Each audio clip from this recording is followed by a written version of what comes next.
This will be a lesson on what are called vectors. And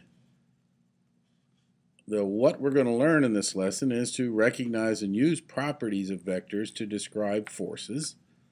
And the way you're going to show me that you've learned it is by modeling situations where the motion of some object is affected by different forces. Now, a vector is simply a way to explain how a force might affect an object. For instance, if you kick a ball, the harder you kick it, the farther the ball goes, and it depends on the direction you kick it, what direction the ball goes. And vectors are described as arrows. And there are two important factors with that arrow. First is its length, which we consider to be the magnitude of the force.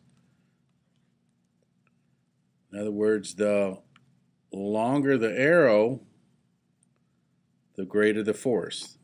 The shorter the arrow, the smaller the force. So a high school kid kicking a ball would give you a longer vector than a kindergartner kicking a ball. The other thing is the direction.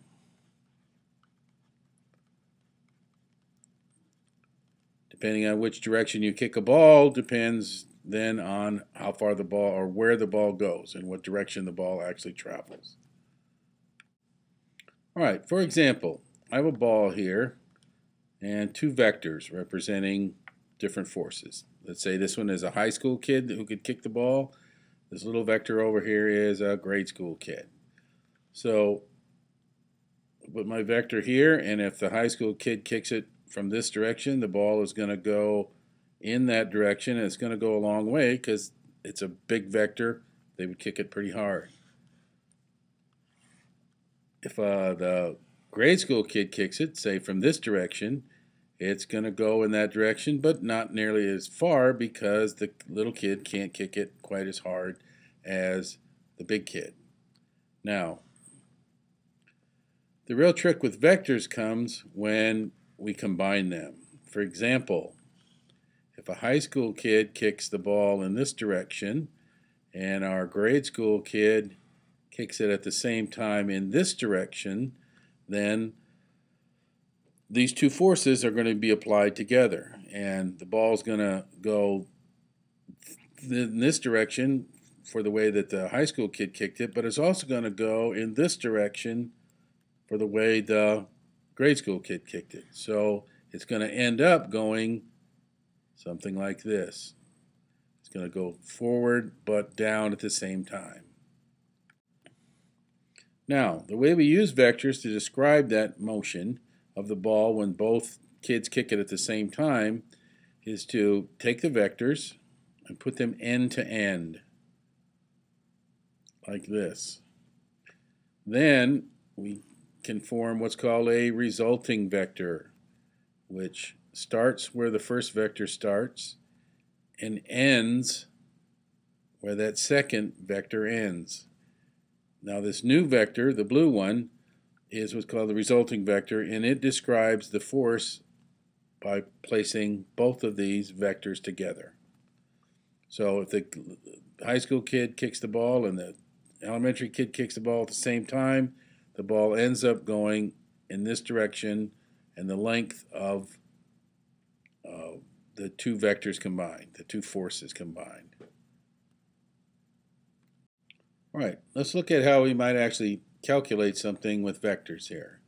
Let's say, once again, with our ball example, we have a high school kid kicks the ball straight to the east. And let's say his vector has a magnitude of 4. Our elementary kid kicks it straight to the south at the same time, and their vector has a magnitude or length of 3. So we can now look at our resulting vector. I've got my two vectors end to end. Find our resulting vector that goes from this starting point or initial point of the first vector to the ending point of the second one, and we've now formed a triangle. Well, if most of us would recognize that this is our good old-fashioned 3, 4, 5 triangle. Since we had straight to the east, straight to the south, this is a 90-degree angle, making a 3, 4, 5 triangle. So our resulting force now has a length of 5. Now the direction we could figure out with a little bit of trigonometry. We've got this angle over here that we might be interested in to see how far from straight east our ball is gone. So we could do a quick calculation here. Let's call this angle A. And we could use several different trig functions. Let's use tangent. So the tangent of angle A, you can see to be 3 over 4, opposite over adjacent. So our angle would be inverse tangent of 3/4. We could then plug that into a calculator and get an actual degree measure. So if I calculate inverse tangent of 3/4, I end up with